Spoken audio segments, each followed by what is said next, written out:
So I started working with refugees because I wanted to make a difference. And making a difference starts with telling their stories. So when I meet refugees, I always ask them questions. Who bombed your house? Who killed your son? Did the rest of your family make it out alive? How are you coping in your life in exile? But there's one question that always seems to me to be most revealing, and that is, what did you take? What was that most important thing that you had to take with you when the bombs were exploding in your town and the armed gangs were approaching your house? A Syrian refugee boy I know told me that he didn't hesitate when his life was in imminent danger. He took his high school diploma. And later he told me why. He said, I took my high school diploma because my life depended on it. And he would risk his life to get that diploma. On his way to school, he would dodge snipers. His classroom sometimes shook with the sound of bombs and shelling. And his mother told me, every day I would say to him every morning, honey, please don't go to school. And when he insisted, she said, I would hug him as if it were for the last time. But he said to his mother, we're all afraid, but our determination to graduate is stronger than our fear.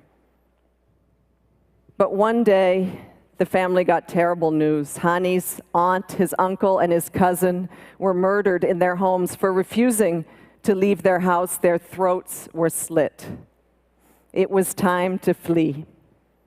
They left that day right away in their car, Hani hidden in the back because they were facing checkpoints of menacing soldiers.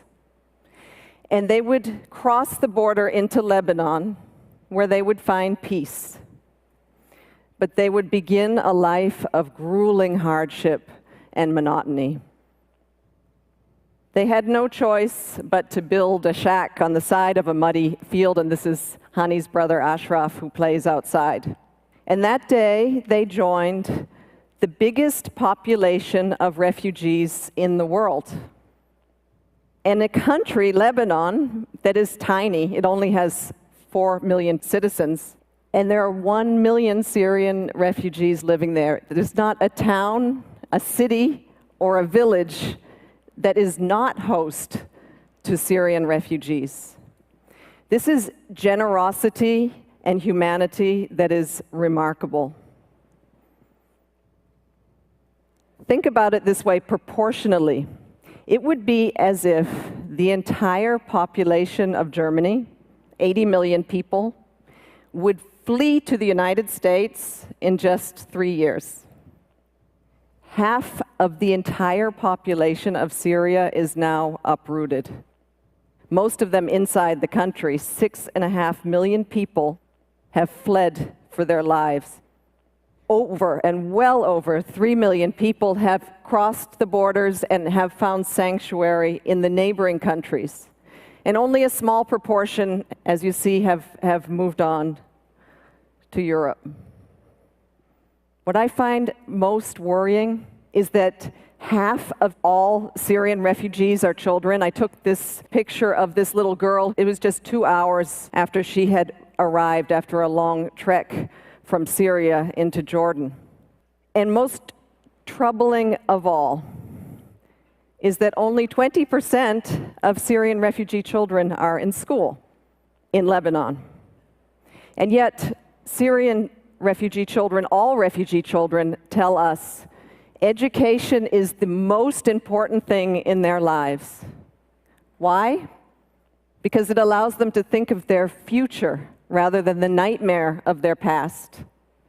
It allows them to think of hope rather than hatred. I'm reminded of a recent visit I took to a Syrian refugee camp in northern Iraq, and I met this girl. And I thought, she's beautiful.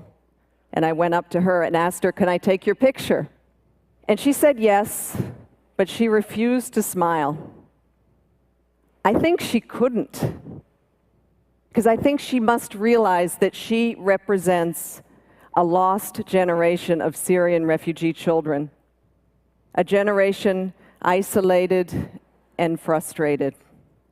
And yet, look at what they fled. Utter destruction. Buildings, industries, schools, roads, homes. Hani's home was also destroyed. This will need to be rebuilt by architects, by engineers, by electricians. Communities will need teachers and lawyers and politicians interested in reconciliation and not revenge. Shouldn't this be rebuilt by the people with the largest stake, the societies in exile, the refugees? Refugees have a lot of time to prepare for their return.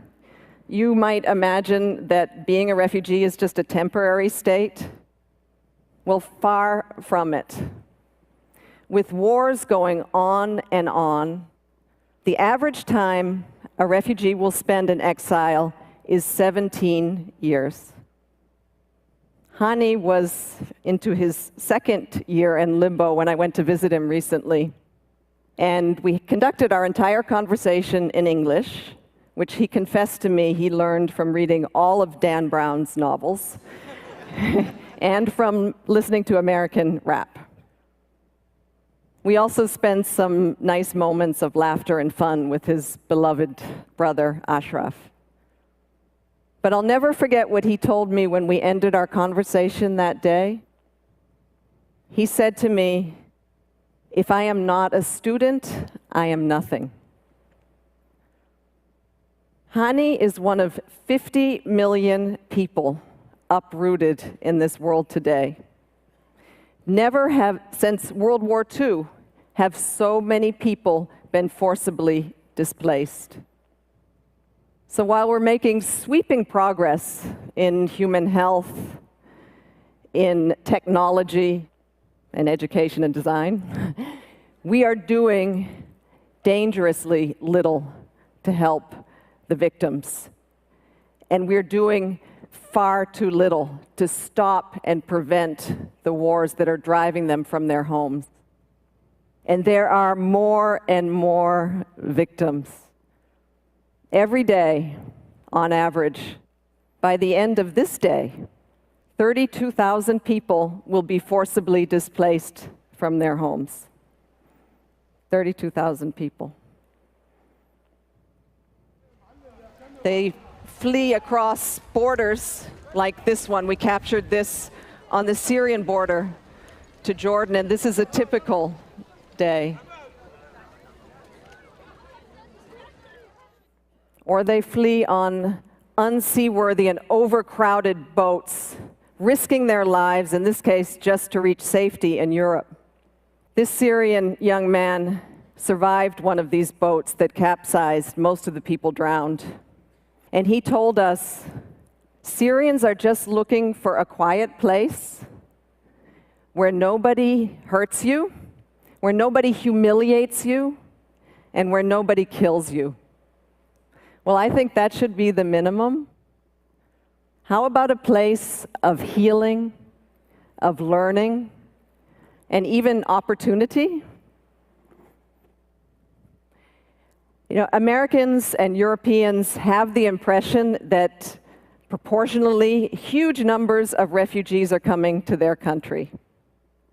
But the reality is that 86%, the vast majority of refugees, are living in the developing world, in countries struggling with their own insecurity, with their own issues of helping their own populations and poverty. So wealthy countries in the world should recognize the humanity and the generosity of the countries that are hosting so many refugees. And all countries should make sure that no one fleeing war and persecution arrives at a closed border. Thank you. But there is something more that we can do than just simply helping refugees survive. We can help them thrive. We should think of refugee camps and communities as more than just temporary population centers where people languish, waiting for the war to end. Rather, as centers of excellence, where refugees can triumph over their trauma and train for the day that they can go home, as agents of positive change and social transformation. It makes so much sense. But I'm reminded of the terrible war in Somalia that has been raging on for 22 years. And imagine living in this camp. I visited this camp. It's in Djibouti, neighboring Somalia, and it was so remote that we had to take a helicopter to fly there. It was dusty and it was terribly hot. And we went to visit a school and started talking to the children. And then I saw this girl across the room who looked to me to be the same age as my own daughter, and I went up and talked to her. And I asked her the questions that grown-ups ask kids, like, what is your favorite subject, and what do you want to be when you grow up? And this is when her face turned blank. And she said to me, I have no future. My schooling days are over. And I thought there must be some misunderstanding, so I turned to my colleague, and she confirmed to me there is no funding for secondary education in this camp. And how I wished at that moment that I could say to her, we will build you a school. And I also thought, what a waste. She should be, and she is, the future of Somalia. A boy named Jacob Atem had a different chance, but not before he experienced terrible tragedy. He watched, this is in Sudan, as his village, he was only 7 years old, burned to the ground, and he learned that his mother and his father and his entire family were killed that day. Only his cousin survived, and the two of them walked for 7 months. This is boys like him, chased and pursued by wild animals and armed gangs, and they finally made it to refugee camps where they found safety. And he would spend the next 7 years in Kenya in a refugee camp. But his life changed when he got the chance to be resettled to the United States. And he found love in a foster family, and he was able to go to school. And he wanted me to share with you this proud moment when he graduated from university.